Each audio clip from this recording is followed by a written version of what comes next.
Neste vídeo eu vou estar resolvendo uma questão referente a carregamentos combinados.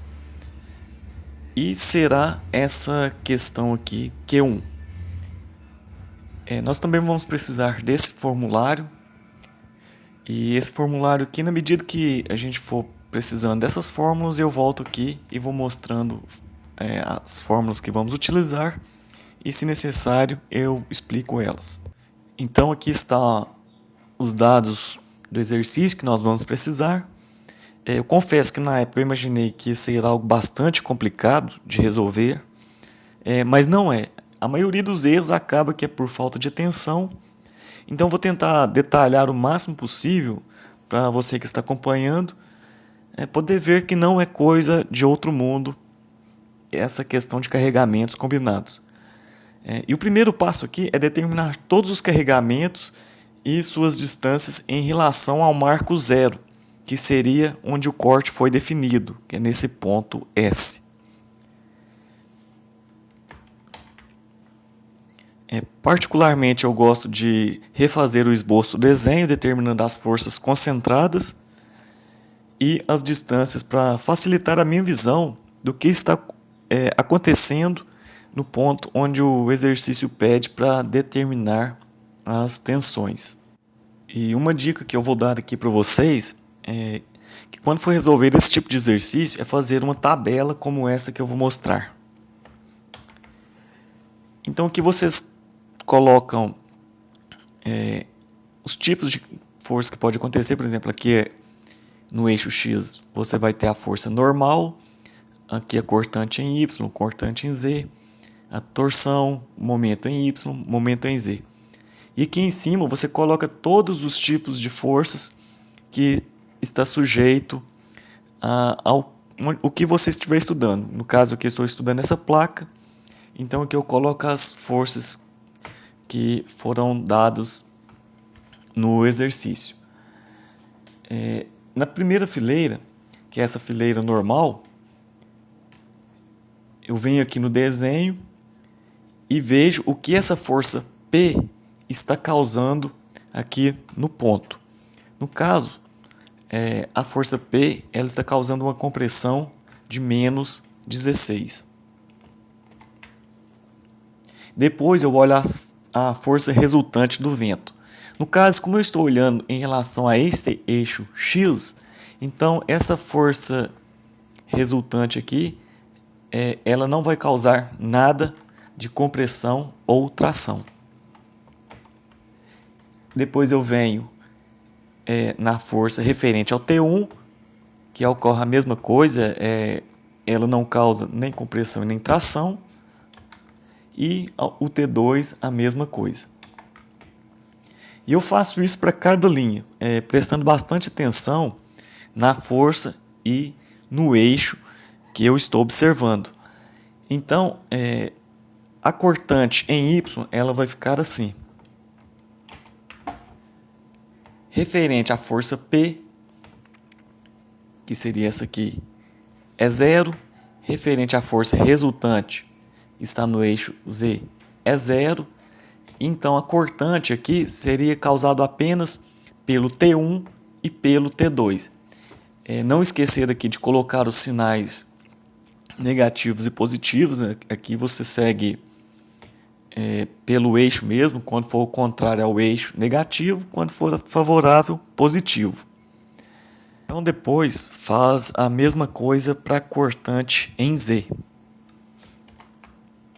Neste caso aqui, a única força que causaria esse tipo de situação, que seria a cortante em Z, seria a força resultante do vento.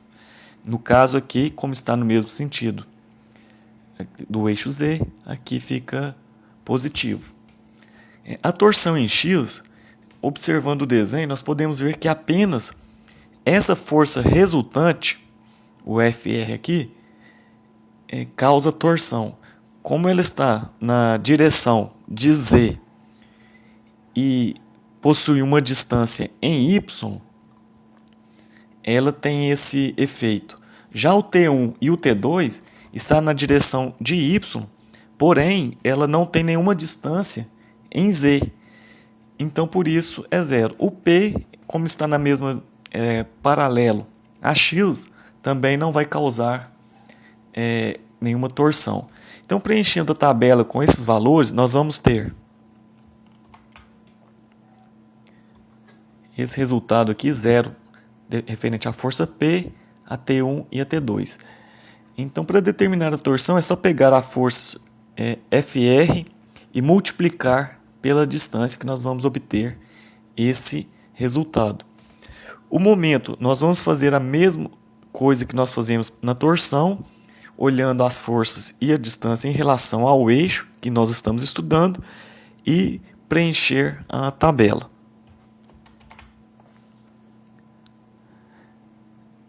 Depois, nós vamos fazer a somatória dessas forças por linha para achar o que cada uma dessas forças está causando no corte, nos pontos aqui onde foi determinado o corte.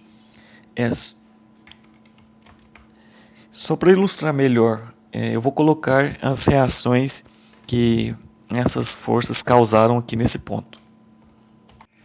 Para começar a fazer os cálculos, nós vamos precisar antes da área maciça, do momento de inércia, do momento polar e do momento de área.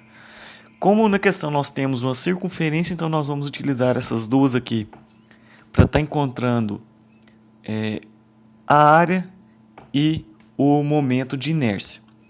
Essa aqui, para achar o centro geométrico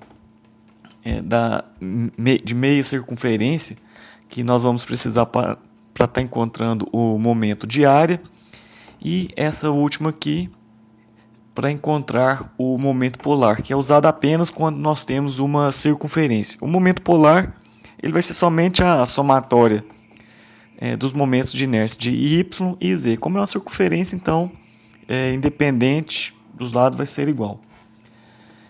Nós vamos precisar também, para estar encontrando as tensões dessas fórmulas aqui embaixo. No caso da torção, como nós temos uma seção circular, nós vamos utilizar essa aqui. Esse ρ, parece um pezinho aqui, ele é a distância que nós vamos utilizar, seria o raio, e aqui o momento polar. Quando temos uma seção retangular, aí nós utilizamos essa outra.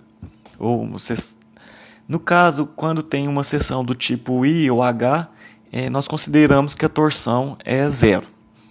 Esse AM aqui embaixo é quando nós temos uma seção retangular vazada, supondo que, só como exemplo, tem uma parede que ela é de 10 milímetros. Então você desconta 5 milímetros de cada lado dessa seção e calcula o AM. Só que nesse cálculo do AM, dessa área média, nós temos que considerar toda a parte interna, ou seja, a metade da seção mais o vazado. Então é como se a gente estivesse considerando uma área maciça. Em relação às fórmulas da cortante, nós temos essas duas aqui para cada cortante, né, tanto para cortante em Y quanto para cortante em Z. Pegando esse desenho aqui como exemplo, nós temos que lembrar do fluxo de cisalhamento. Então, supondo que nós temos aqui uma cortante em Y e pede, por exemplo, para estar encontrando as tensões nesse ponto aqui onde eu estou com o mouse, nós temos que usar essa aqui, porque a tensão da cortante, aliás, a cortante ela está em Y, porém a tensão vai estar em Z.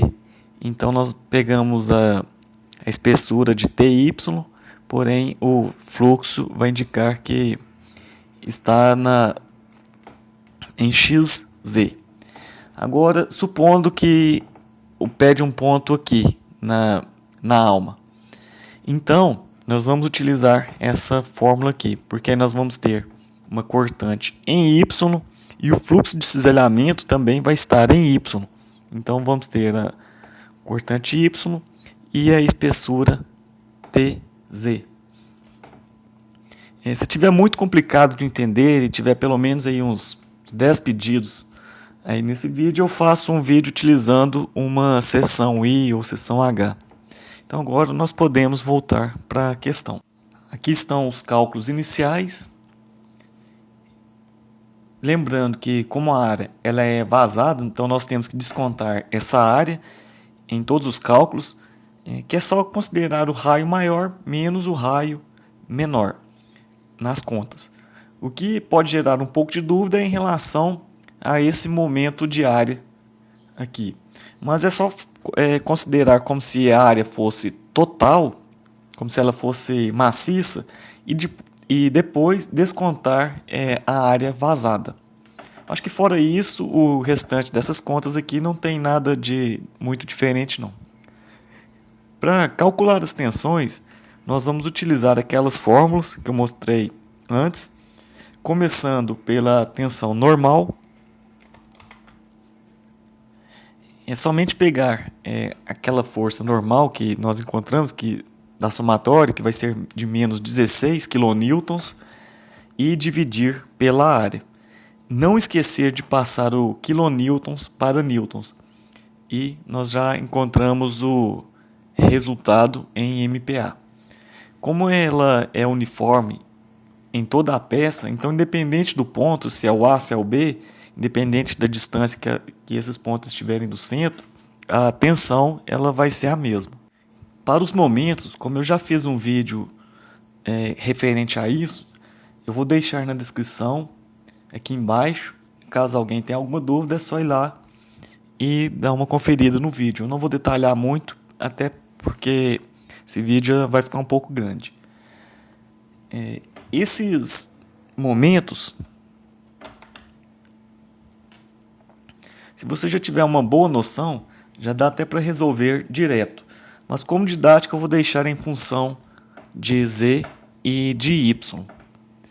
Se você ter a visão de que o eixo passa em cima do ponto onde está o momento, e que o momento ali ele é zero, então já dá para fazer direto. Se não tiver uma noção, aí eu vou mostrar aqui mais didático para ficar melhor. A torção, eu vou substituir os valores nessa fórmula, sempre passando o kilonewtons para newtons, e eu esqueci de falar tanto aqui para o momento quanto para a torção, nós temos que passar, como ali eu calculei em metros, passar para milímetros. A gente tem que sempre manter as mesmas unidades de medidas nos cálculos. A torção eu vou deixar em função de ρ, até pelo desenho que eu já coloquei aqui, dá para visualizar que as distâncias do centro até o ponto A e até o ponto B, elas são diferentes. Então, por isso eu deixo em função desse ρ aqui.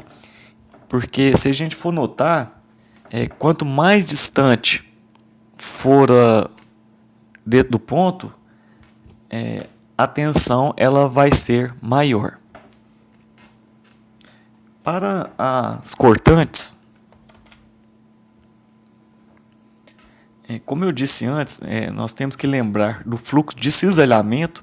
Eu coloquei essa representação aqui para facilitar, para dar uma relembrada, mas eu também vou deixar o link do vídeo sobre fluxo de cisalhamento aqui embaixo.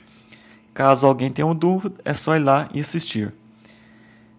Represente apenas a cortante Y aqui, porque a cortante Z apenas vai inverter esse fluxo aqui, mas por isso não precisava de representar ela. Uma outra coisa também é que quando a gente está fazendo uma circunferência, essa espessura T aqui da fórmula, nós vamos considerar ela total em cima do eixo. Então, nesse caso, como a espessura aqui ela é de 8, considerando o eixo, aqui então vai ser 16, como eu coloquei aqui. Em outras seções, aí já ficaria normal, considerando apenas a espessura T, onde estaria localizado o ponto. Nesse caso, eu já coloquei o resultado tanto no ponto A quanto no ponto B, porque aqui já dá para ver pela representação do fluxo que, dependendo do ponto, a cortante vai ser zero, dependendo de qual ponto que nós estamos usando e qual cortante, se é referente a Y ou a Z. Se fosse uma seção I, por exemplo, aí já teria que deixar em função do momento de área e dependendo da espessura T para fazer ponto a ponto separadamente, porque os valores poderiam variar. Já que aqui o momento de área ele é igual para todos e o T também ele é igual para todos, então já dá para fazer direto.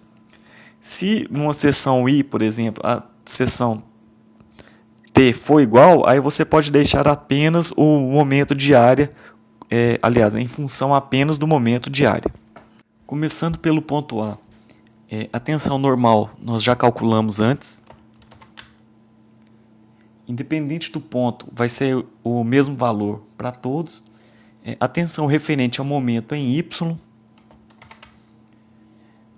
Como está em cima do eixo, então não tem uma distância em Z, então, portanto, o momento ele é zero. E é o que eu falei antes, né? Se você vê isso antes, você já pode fazer direto. O momento em Z, nós vamos ter a distância, que é o raio total, que é de 116. Lembrando que a gente tem que colocar esses negativos ou positivos no eixo. A torção também vai ser o raio total, que também vai ser 116. E as cortantes nós já calculamos anteriormente. Depois é só fazer a somatória das tensões referente à compressão e tração, que será referente a essas três primeiras aqui. E nós achamos a tensão total no ponto A, referente à compressão ou tração. E depois nós fazemos a somatória das tensões referente à torção e cisalhamento, que são essas outras três aqui de baixo. No exercício, pede também para fazer a representação em um elemento de volume no espaço x, y, z, os estados de tensões. Aqui fica até mais fácil da gente enxergar essa somatória final. O ponto B é o mesmo processo, porém, o que vai diferenciar aqui é o raio dele, que no caso aqui a gente vai considerar o raio interno, que é a distância até o ponto B. Uma outra consideração que nós temos aqui é referente à torção, porque uma está positivo e a outra está negativo. Eu até coloquei o negativo aqui, mas não tinha necessidade. Eu vou colocar um desenho aqui para ilustrar isso. E esse desenho eu acho que vai até dispensar uma explicação, mas é só pela direção, pelo sentido aqui das forças, nós podemos notar o porquê é negativo e o porquê é positivo. Então eu finalizo esse vídeo e até a próxima.